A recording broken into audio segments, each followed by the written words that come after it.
Hello po mga kababayan, si Dante Maravillas. Latest report mga kababayan kay dating Senador Bong Revilla. Ito po, Revilla to be committed at the Quezon City Jail in Payatas, Quezon City. The Anti-Graft Court also announced that the pre-trial in arraignment of all accused will be conducted on January 23. Revilla's camp appealed for the former senator to be detained at the PNP custodial facility citing security concerns. Pero sabi po ng Sandigan, the court insisted that Revilla will be committed to Payatas as he awaits his motion to be heard on Friday.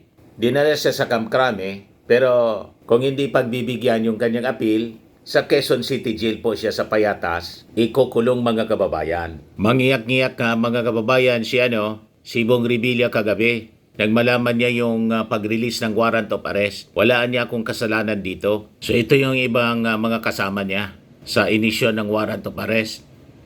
Sabi dito, look mugshots of Bong Revilla's co-accused in alleged 92.8 million ghost project in Bulacan. So doon nasabit mga kababayan si Bong Revilla sa 92.8 million flood control project po sa Bulacan. Ngayon, kanina nagpa-press con si Marcoleta saka si Amy Marcos. Talaga pong pilit sinasabit si Martin Romualdez. Nag-release din po ng minority report kasi nasa minority na, di ba? Nasa minority na po si Marcoleta, si Amy Marcos, mga Duterte senators. Para ma-counter po yung isinagawang Senate Blue Ribbon Committee investigation ni Ping Lacson kahapon. Naglabas din ng minority report sa press conference kanina. Itong si Amy Marcos at saka si Marcoleta na basehan niya sa mga testimonies nung si Marcoleta pa ang chairman ng Senate Blue Ribbon Committee. Ang tinutumbukan niya si Martin Romualdez at may mga personalities pa niya sa taas. Nagsagawa pa ng presentation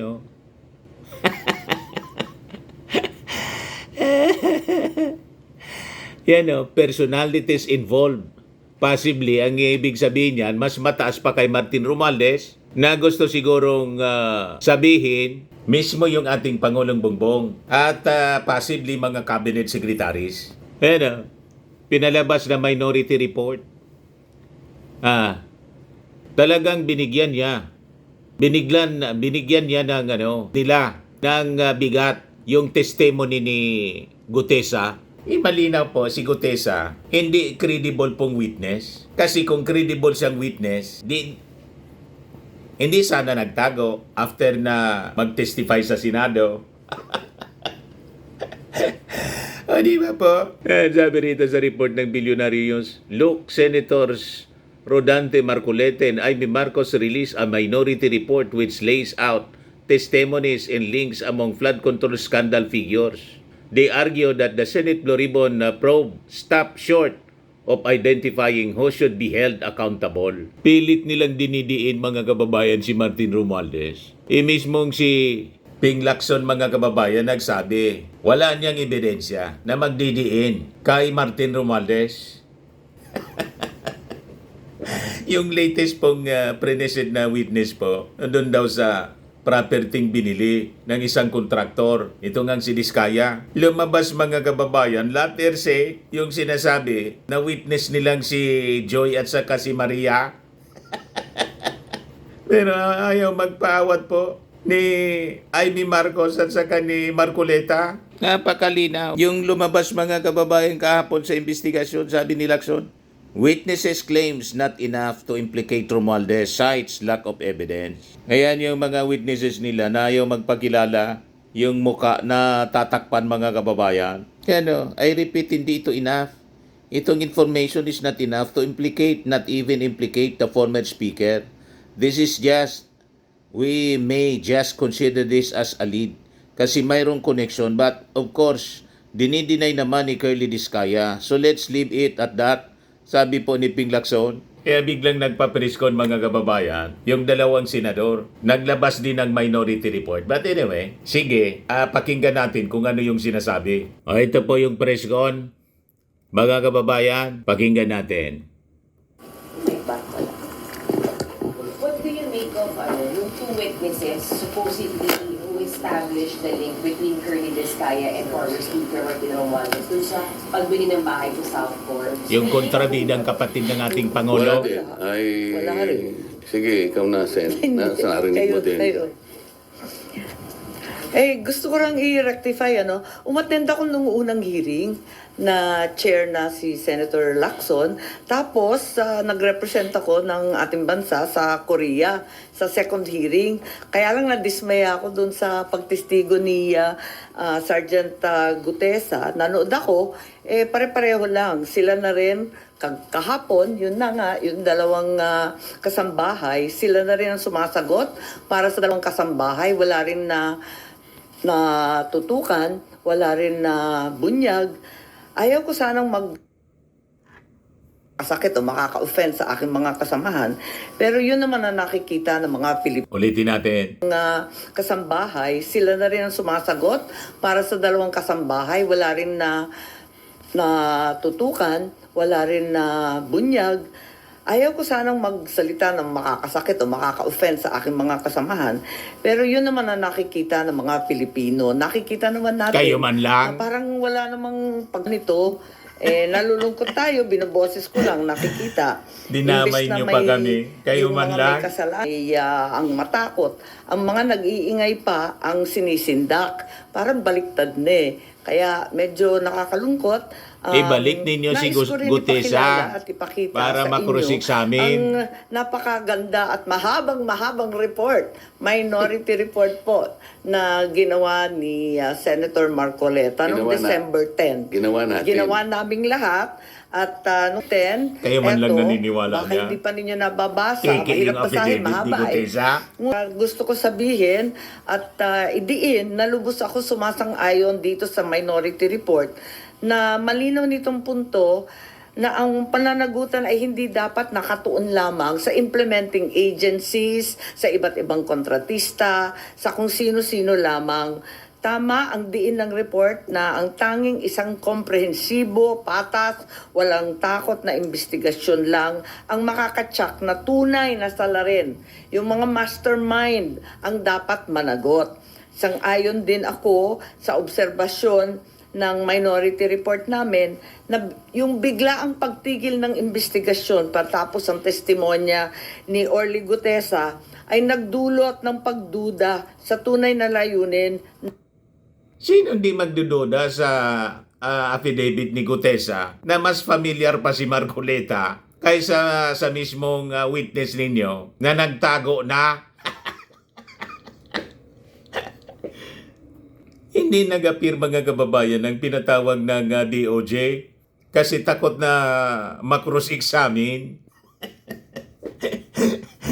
Kayo man lang po naglulukuan dyan, naniniwala sa report ninyo. But pakinggan natin para mabasag natin. Ng report. So, when a finger points to the moon, we have to look at the moon, not the finger. Dahil dito, hindi ko maiwasang ituro na may mahahalagang leads. May mga critical leads na ang ating mahal na chairman na hanggang ngayon hindi pa tinutugunan ng komite. Naging malawakan ang pagtutok sa DPWH, mga piling contractor, mga ilang senador, ngunit tila napalampas sadya o hindi ang posibleng ugnayan na maaring tunay na nagplano at nakinabang sa scheme. Noong 14 November, ang dating chair ng APRO, si Saldico, na maituturing isang maraming direktang Si Saldico wanted na. So anong problema mo? Tumulong ka para makabalik si Saldico rito. Ano ba? Malinaw po ang gusto ninyong ituro si Martin Romualdez. Pagkatapos para masangkot ay yung ating Pangulong Bongbong na inaway-away na ninyo. Kasi alam na kung bakit hindi daw kasi napaboran yung mga request. Sumama yung loob, mga kababayan. kaalaman ay nagsimulang maglabas ng serye ng video. While some may argue that Saldico's videos are inadmissible indeed in a court of law, it should be clear that the Blue Ribbon Committee of the Senate is not a court. Its proceedings are investigative. not adjudicatory. When allegations implicate the highest officials of the land, including the president and the most powerful political figures from 2023 to 2025, it is not the duty of the committee to pursue. Is it not? Bakit 2023 to 2025? Ngayong anomalya sa flood control, matagal nang nangyayari. At yung dapat maimbestiga, the past 10 years, yung committee ni Marcoleta, malinaw na iniiwasan yung administrasyon ni Duterte. Kung saan 13,000 na mga flood control projects yung pinagawa, pero wala mang epekto sa baha.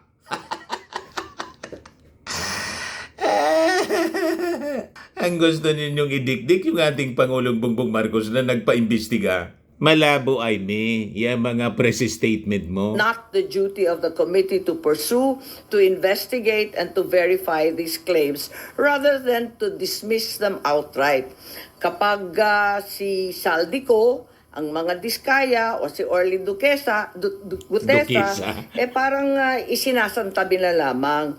Samantalang yung mga nabigyan na ng pangalan, hindi naman pinapatawag si Paul Estrada, Mark Tiksay, yung Golden Pheasant na holding company ng iba't ibang pag-aari ng dating speaker. Paano ipatawag yun na tumakas na nga? Useless na ipatawag, wanted na si Saldico. Ang kailangan nun, yung Interpol operation. Ngayon, tungkol naman kay Martin Romualdez, mag-present kayo ng ebidensya na nagsasangkot kay Martin Romualdez, hindi yung puro kwento. Di ba? Si Jose Raulito Paras at yung iba pang abogadong ginamit na nominee, bakit lahat yan talagang hindi naman pinapatawag? Samantalang yung mga testigo ngang ito na nagtuturo sa dating speaker, pinatawag nga dapat si speaker, hindi naman pumunta. Ang balita, nasa Cebu lamang, ni hindi hiningan ng formal na statement sa kanya. So, ayoko lang na nangingilala ng kamag-anak o kaalyado, dapat tuloy-tuloy nakakabahala kapag ang pahayag ng komite kamakailan na di umano'y walang ebidensya na nag-uugnay sa flood control kay Martin Romualdez. Mga pahayag na inilabas kahit hindi pa tapos ang investigasyon, pati ba naman dito bumabaha ang pambabahala. Kayo man lang yung nababahala. Maghanap kayo ng testigo. Ang unang hanapin ninyo, si Gutesa. Isa Marcoleta katabi ninyo. Siya yung nag-present. Dinala ni Mike Defensor. Pagkatapos, biglang nawala. Imbes na ipasok sa witness protection, inayaan ninyo na magtago na lang. O diba? Huwag kami, Amy Marcos. Hindi ninyo maluloko ang ating mga mamamayang Pilipino sa inyong mga papreskon. Bakit itong mga argumento ninyo? Hindi ninyo dalhin doon sa Senate Blue Ribbon Committee. Ayaw ninyong dalhin doon sa Senate Blue Ribbon Committee kasi siguradong masusupalpal kayo doon. Sabi nga ni Ping Lacson, bibigyan ko niya si Amy Marcos ng 1 hour para magsalita. Ayaw man niya. Gusto niya preskon para buwelo siya. Walang susupalpal sa kanya. Di ba po? Kasi ang habol nila, propaganda. Malinaw mga kababayan, propaganda lang. So, 2 buwan nang nakaraan, ICI at DOJ, sabi, kasuhan na si Martin at si Saldi. Ang Saldi ko, kinasuhan, pero si Speaker Martin Romualdez, Paano man magkakasuhan si Martin? Wala man testigo, wala man ebidensya. Yung testigo ninyo, nagtago na. Anong ikakaso mo doon? Di ba? Gusto mo, ikaw yung mag-file ng kaso. O di ba, yung katabi mo, si Marcoleta, abogado, siya mismo mag-file. Tingnan natin kung uubra sa korte. Ganun dapat.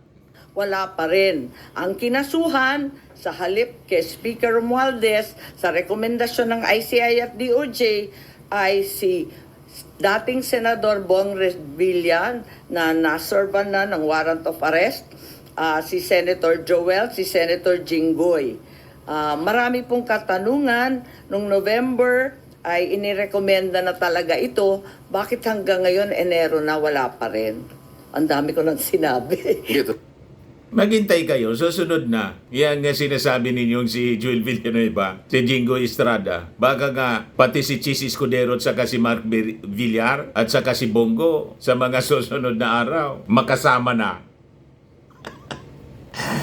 Diba? Nasa case sa build-up mga kababayan. May proseso na dapat sinusunod. Ngayon, arestado na po kasi sumurrender after na ilabas yung warrant of arrest kay Bong Revilla. O di ba? Sabi ninyo walang big fish na nakukulong. Mayroon na po. At kaalyado pa ng ating Pangulo. Parte ng alyansa. Ano pa yung angal ninyo? Totoo Kayo naman na. lahat ang sinabi ni Senator Amy.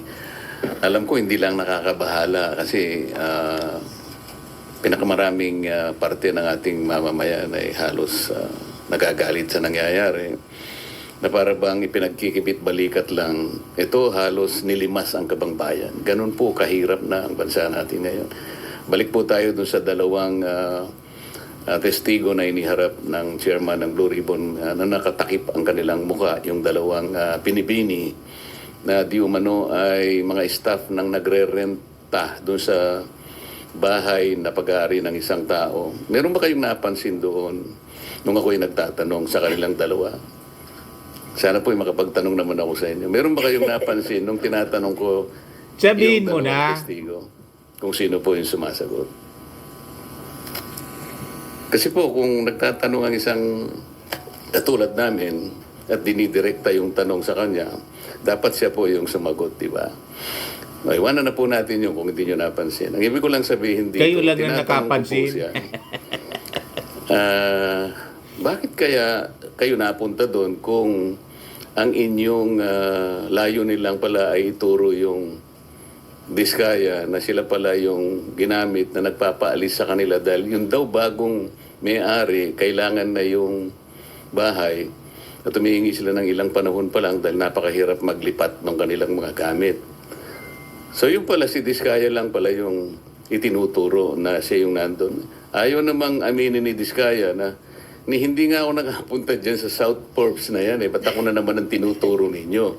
Pwede ko bang malaman, kayo po nagtuturo kayo, nakatakip ang mukha nyo. Ako po na tinuturo nyo, wala bang karapatan na makita ko man lang ang mukha nyo. Ayaw po, hindi rin pinaalis yung mga maskara. Pero ang isa pong importante doon na dapat napansin nyo, yung sinabi nilang address, 30 Tamarind Street. Kung napapansin nyo, yun ay bahagi ng paglalahad ni Saldico na sinabi niya yung isang 1 billion pesos ay doon i-deliver. Kasi yun ang drop-off point na sinabi, sabi niya, ni Martin Romualdez sa akin, diyan mo dalhin. So, Tamarind. Ang gusto ko sana dapat mayroong mga tanong pa doon Ba't hindi Bakit mo hindi natin tinanong? tawagin kung sino Nasaan yung kontrata nasaan yung discontract? Di ba? Di ba? Nandun Nabanggit ka? lang ng Panginoon Romualdez, natapos na kami. Walang na-establish. Ang ini-establish pala nila na si Diskaya pumunta ron para sabihin na yung bagong may-ari, pinaalis na sila. Anong weight doon, sir? Yun nga. Wala. Kaya gusto ko mapansin ninyo lahat. Bakit kinailangan pumunta pa sila doon? Yun lang bang gagawin natin? Ang mga tao, hindi ganun ang expectation po nila Kaya po siguro napilitan kami na maglabas na ng minority report. Hindi na siya kung ano pa mang bagay. Ang mga tao po kasi nagtatanong, ano po ba nangyayari na dyan? Simula po nung ako'y nawala na po na chairman at napalitan nga po.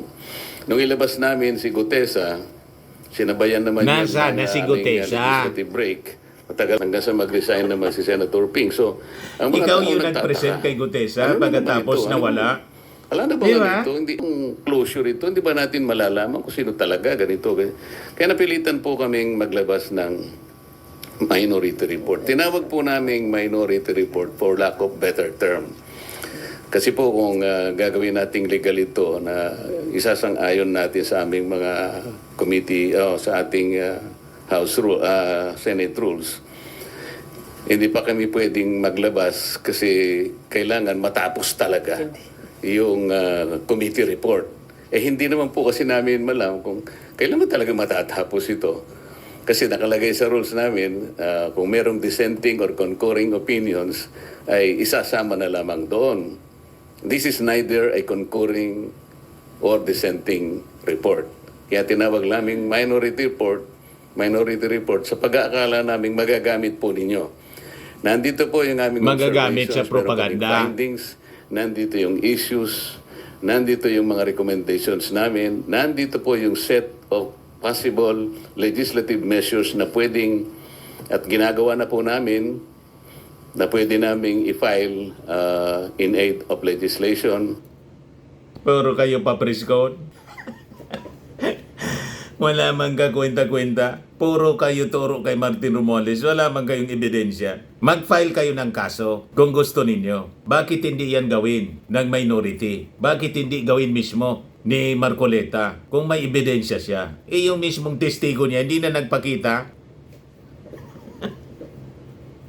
Pagkatapos magpapreskon kayo para magpropaganda. Huwag kami Amy Marcos in Marcoleta. Hindi ninyo maluloko yung mga mamamayang Filipino sa mga style ninyong bulok. Di ba po? Ayan man lang po kasi nonsense man lang yung papresko nila. Baseless. Walang kakwenta-kwenta. Puro lang pang propaganda po. So that is our challenge dito kay Marcoleta at kay Amy Marcos. Kung may ebidensya kayo, i-file na ninyo yung kaso sa korte laban kay Martin Romualdez para makulong si Martin. Hindi puro kwento lang sa preskon. Di ba po? Ako po si Dante Maravillas. Bye-bye. God bless.